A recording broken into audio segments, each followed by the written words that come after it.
Assalamualaikum warahmatullahi wabarakatuh. Perkenalkan, nama saya Fadilah Jazil dari MPI 3 dengan nomor NIM 2523005. Kali ini saya akan menerangkan tentang pelatihan berbasis kompetensi. Lebih tepatnya yaitu model pelatihan berbasis kompetensi. Presentasi ini untuk memenuhi tugas UTS manajemen diklat. Sebelum kita membahas isi nanti model pelatihan berbasis kompetensi, sebaiknya kita mengetahui terlebih dahulu. Pelatihan berbasis kompetensi ini sangatlah penting, karena jenis pelatihan ini merupakan pelatihan yang berfokus pada pengembangan kemampuan kompetensi spesifik yang dibutuhkan oleh seseorang untuk melakukan tugas pekerjaan dengan efektif. Jadi, pelatihan ini sangat diperlukan karena di situ akan meningkatkan keefektifan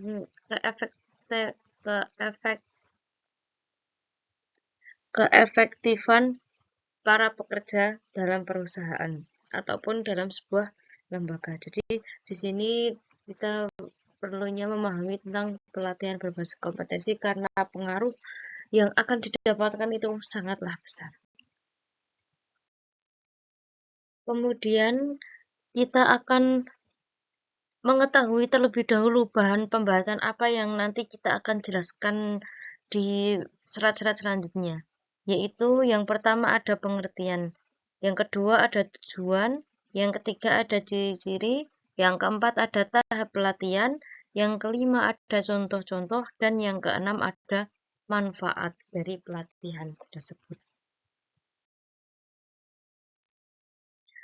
Baik, sekarang kita akan masuk ke pengertian model pelatihan berbasis kompetensi, yaitu pelatihan berbasis kompetensi adalah jenis pelatihan yang fokus pada pengembangan kemampuan spesifik yang dibutuhkan untuk suatu pekerjaan. Ini berarti pelatihan tidak hanya berfokus pada teori, tapi juga pada praktik langsung yang dibutuhkan di dunia kerja. Jadi dari pengertiannya di depan kita bisa melihat bahwa pelatihan berbasis kompetensi itu pelatihan yang di situ tidak hanya berfokus pada teori, tidak hanya pelatih atau narasumber itu memberikan teori saja, tapi di situ juga ada praktik dari audiensnya juga. Praktik-praktik yang diberikan itu praktik-praktik yang sesuai dengan apa yang dibutuhkan di dunia pekerjaan atau praktik apa saja yang sedang dibutuhkan oleh seseorang tersebut.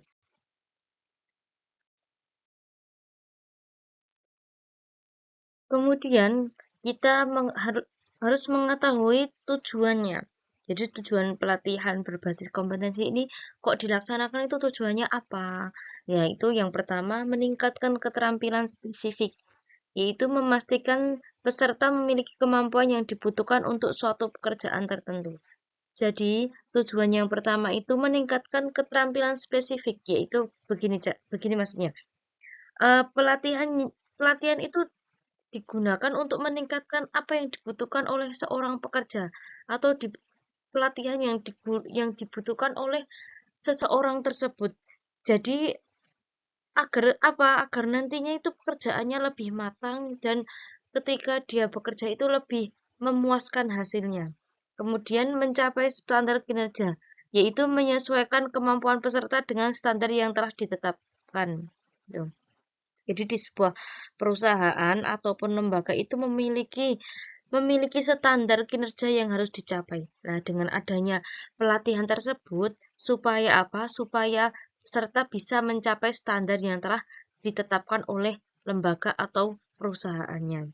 Kemudian yang ketiga, meningkatkan produktivitas.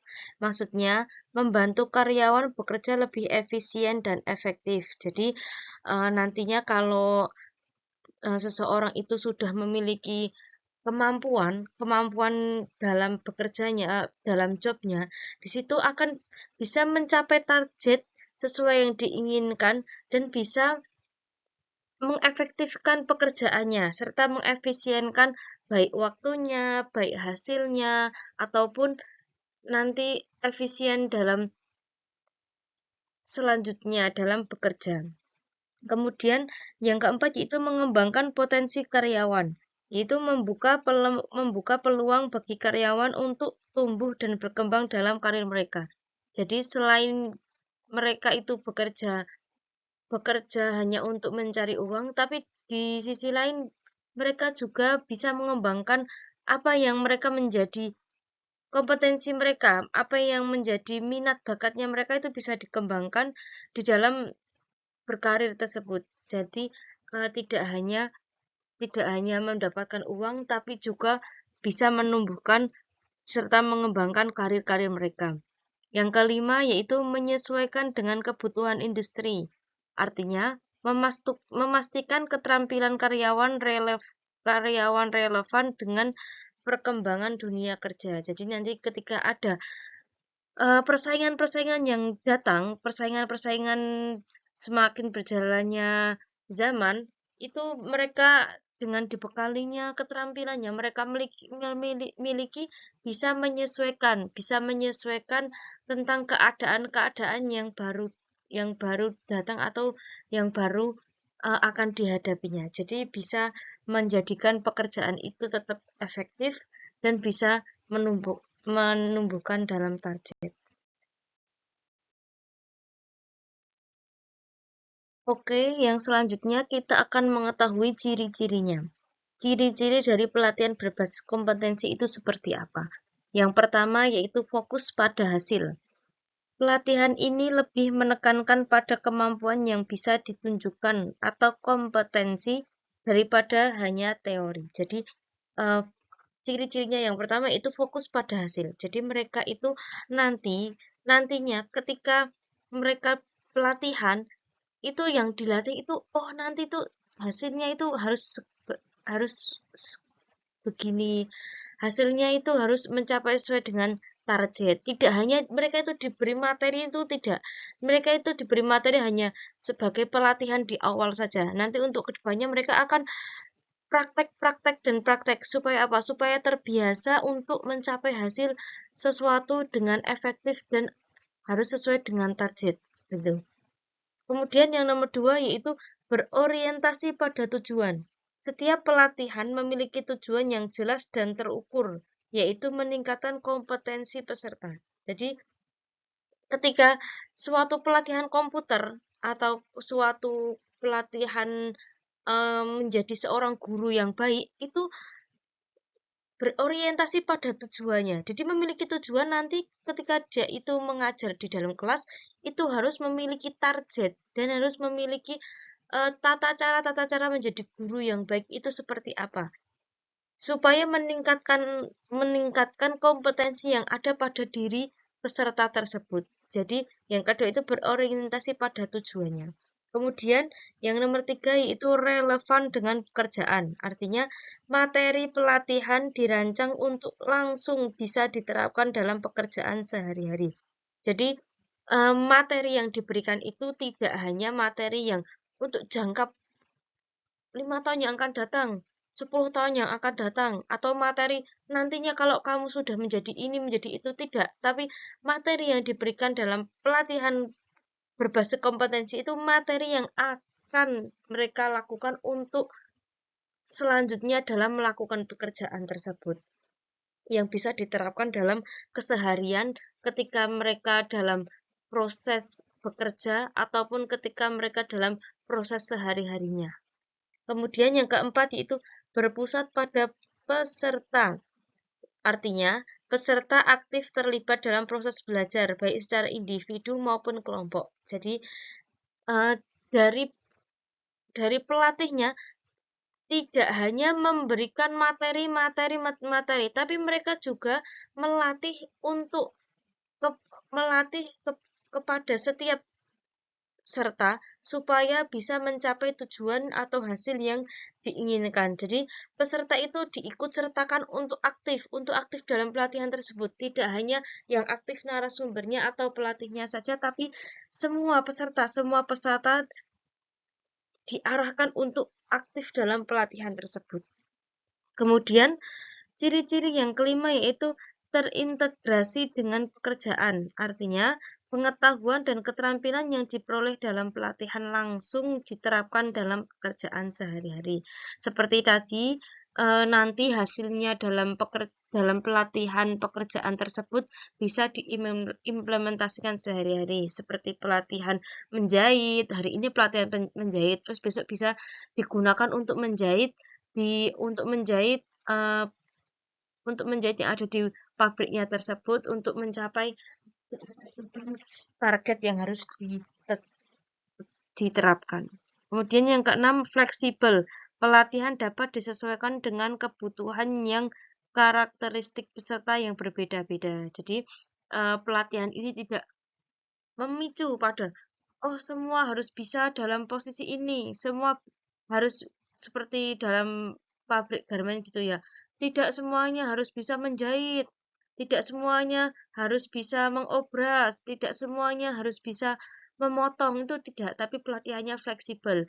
Nanti untuk yang menjahit dilatih sendiri, kemudian untuk yang bagian mengobras dilatih sendiri, untuk bagian yang memotong, mengukur itu dilatih sendiri. Jadi pelatihannya itu fleksibel sesuai dengan kebutuhan karyawan ataupun seseorang. Pada intinya, pelatihan berbasis kompetensi bertujuan untuk memastikan bahwa peserta benar-benar memiliki kemampuan yang dibutuhkan untuk melakukan pekerjaan mereka dengan baik. Jadi, intinya pelatihan berbasis kompetensi ini dilakukan bertujuannya apa? Supaya nanti itu setiap individu peserta itu bisa mengembangkan kompetensinya, bisa bekerja dengan baik, dan bisa mencapai tujuan yang efektif dan efisien. Kemudian, setelah kita tadi mengetahui ciri-cirinya, berikut contoh-contohnya, yaitu contoh di bidang manufaktur, seperti pelatihan otomasi industri, melatih pekerja dalam mengoperasikan mesin dan sistem otomatis. Nah, contohnya itu yang pertama seperti di bidang manufaktur, kita contohkan di sebuah pabrik pembuatan koran. Nah, di situ pekerja itu dilatih untuk bagaimana cara mengoperasikan alatnya, bagaimana cara ketika data mentah itu masuk ke dalam pencetakan, kemudian percetakan bisa menghasilkan dalam koran yang baik, yaitu mereka dilatih dengan teliti dan mereka dilatih dengan seksama. Supaya apa? Supaya nanti hasil dari koran ataupun kerjanya itu bisa bagus dan memuaskan. Kemudian contoh yang berbasis profesi, yaitu seperti guru, pelatihan metode pembelajaran baru, penggunaan teknologi dalam pendidikan, atau pengelolaan kelas. Jadi, contoh selanjutnya seperti pelatihan untuk seorang guru, yaitu pelatihan dalam pembuatan metode pembelajaran baru, agar murid-murid tidak bosan bagaimana, agar bisa mencapai kompetensi yang diturunkan oleh kesiswaan itu bagaimana, terus metode-metode yang baik untuk anak usia 1-2 bagaimana, untuk usia kelanjutan bagaimana. Nah, itu dilatih dengan seksama dan dilatih dengan teliti. Kemudian seperti juga penggunaan teknologi dalam pendidikan. Nah, kan ketika seorang guru atau wali kelas kan biasanya itu dia membuat rapot. Nah, di situ bagaimana cara membuat rapot yang baik dan benar, terus bagaimana cara masukkan penilaian, bagaimana cara menghitung lah nanti itu dibuat pelatihan. Kemudian di bidang teknologi informasi, seperti pelatihan aplikasi, yaitu cara penggunaan aplikasi yang baik itu bagaimana, pemanfaatan aplikasi bagaimana, dan cara untuk mendapatkan keuntungan dari aplikasi tersebut. Baik, yang selanjutnya kita akan mengetahui tentang tahap-tahap pelatihan. Tahap pelatihan yang pertama yaitu analisis kebutuhan. Yang pertama, identifikasi kesenjangan, artinya menentukan perbedaan antara kompetensi yang dimiliki saat ini dengan yang dibutuhkan. Ketiga, ketika di situ seseorang sudah memiliki bakat dan kemampuan dalam bekerja. Nah, itu dilatih bagaimana caranya agar bisa mengikuti sesuai yang menjadi patokan yang harus dicapai untuk saat ini. Nah, kan mestinya berbeda dalam kemampuan sekarang dengan apa yang akan dituju itu kan membutuhkan sesuatu pengetahuan yang baru supaya bisa mencapainya dengan efektif dan efisien. Kemudian prioritas, artinya menentukan kompetensi mana yang paling mendesak untuk dikembangkan.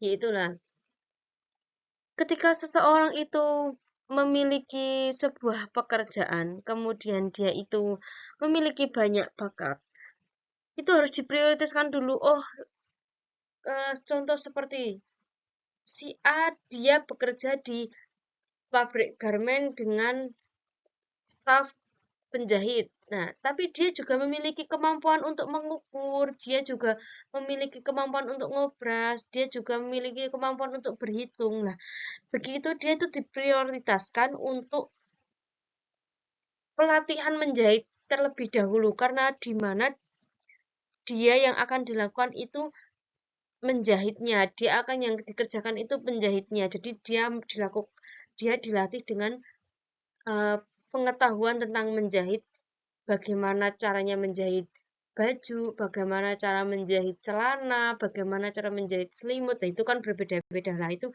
diprioritaskan terlebih dahulu apa yang dia butuhkan. Kemudian yang kedua yaitu perencanaan pelatihan. Nah, pertama kita analisis kebutuhannya apa, dia butuh pelatihan apa. Yang kedua itu perencanaan pelatihan. Yang pertama, penetapan tujuan, artinya mendefinisikan hasil yang ingin dicapai dari pelatihan itu. Jadi tujuannya apa? Jadi pelatihan, oh nanti supaya si A ini tadi menjahitnya agar bisa rapi, bisa bekerja dengan efektif. Nah, itu ditentukan dulu. Uh, apa tujuannya itu ditentukan terlebih dahulu. Kemudian pemilihan metode, artinya memilih metode pelatihan yang paling efektif. Misal, dia dilatih menjahit. Nah, itu dilakukannya itu pemilihan metode yang apa yang terbaik. Apakah hanya cukup untuk dikasih teori cara menjahit dengan baju yang benar, itu dimasukkan benangnya, nanti diseret kemudian dimasukkan lagi, kan itu tidak efektif. Jadi kita harus pemilihan metode yang tepat, yaitu diberikannya sebuah alat penjahit, kemudian di situ dia ditata caranya untuk menyalakan mesin bagaimana, terus bagaimana cara memasukkan bolanya dari sebelah mana, kemudian jahitnya itu dari sebelah mana. Nah, itu dilakukannya metode yang tepat. Kemudian yang ketiga, penentuan evaluasi. Artinya merancang cara untuk mengukur keberhasilan pelatihan. Nah, evaluasi, oh ketika dia itu hanya 1 hari, 2 hari, apakah cukup? Ketika cukup ya pelatihan itu hanya 2 hari. Ketika tidak cukup berarti untuk menambah hari. Tuh. Kemudian eh, tahapan yang ketiga yaitu pelaksanaan pelatihan. Yang pertama, penyampaian materi. Menyampaikan materi pelatihan sesuai dengan kurikulum yang telah disusun. Jadi, pelatihannya yang pertama, pelaksana itu penyampaian materi. Jadi seseorang itu tidak langsung melakukan praktek-praktek yang ingin disampaikan, tidak. Tapi pertama diberikan teori terlebih dahulu.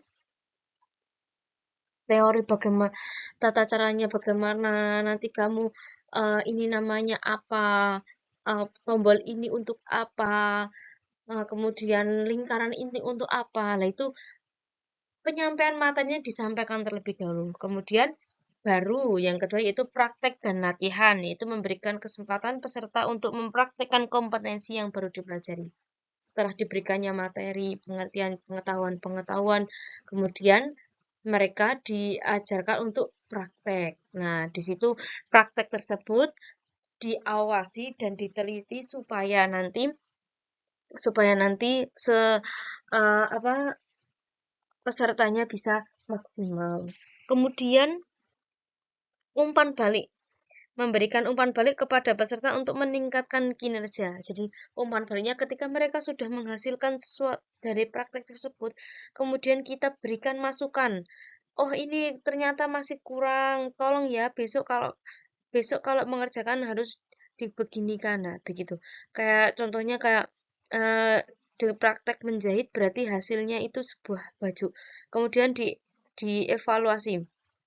Oh, ini bajunya ternyata masih jahitannya kurang rapi. Supaya rapi besok ini diseret begini, terus kemudian tombolnya ini dipencet. Nah, begitu ada umpan balik pengertian yang telah mereka lakukan. Gitu.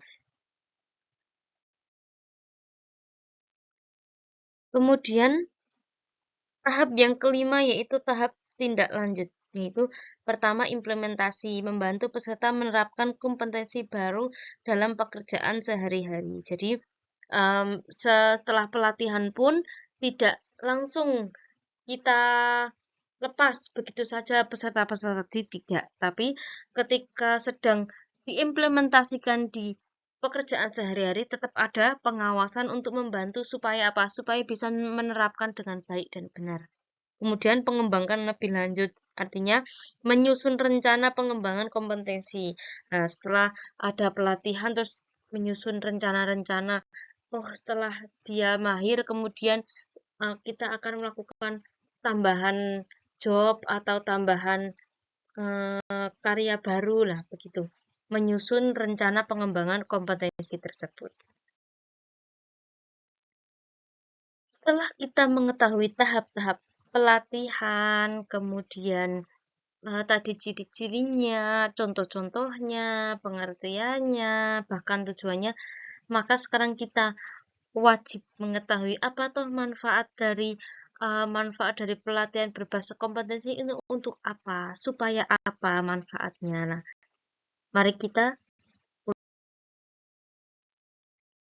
Oke, manfaat yang pertama yaitu peningkatan kinerja. Artinya karyawan jadi lebih siap dan efektif dalam menjalankan tugas karena punya keterampilan yang tepat.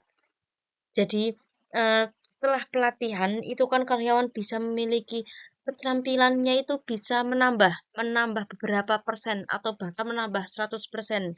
Jadi mereka yang hanya bisa menjahit biasa, kemudian dia bisa menjadi penjahit yang luar biasa karena tadi sudah dilakukan pelatihan keterampilan. Terus kemudian yang kedua, pengembangan karir.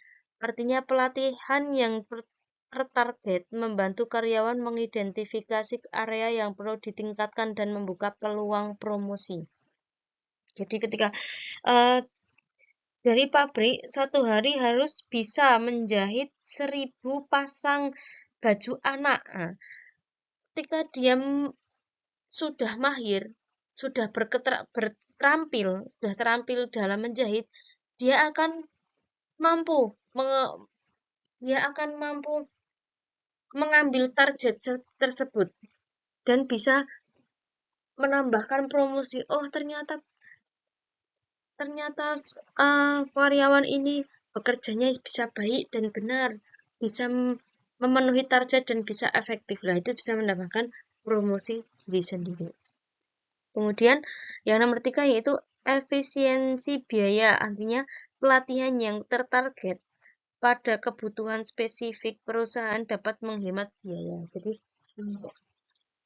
target satu hari bisa menjahit 1000 pieces itu akan menghemat biaya berbeda dengan ketika dia satu hari hanya bisa membuat 500 pieces saja padahal targetnya itu 1000 kan untuk yang 500 untuk yang 500 untuk yang 500 seterusnya itu kan dilakukan pada hari berikutnya. Nah, di situ akan menambah biaya pekerjaan, biaya gaji. Jadi karena target yang telah dicapai itu bisa menghemat biaya dari perusahaan tersebut.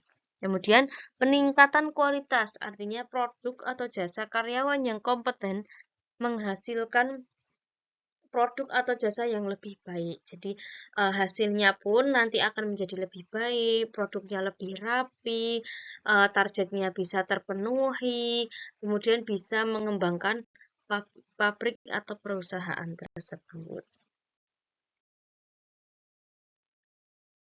Jadi kesimpulannya yaitu pelatihan berbasis kompetensi merupakan pendekatan yang efektif untuk mengembangkan sumber daya manusia.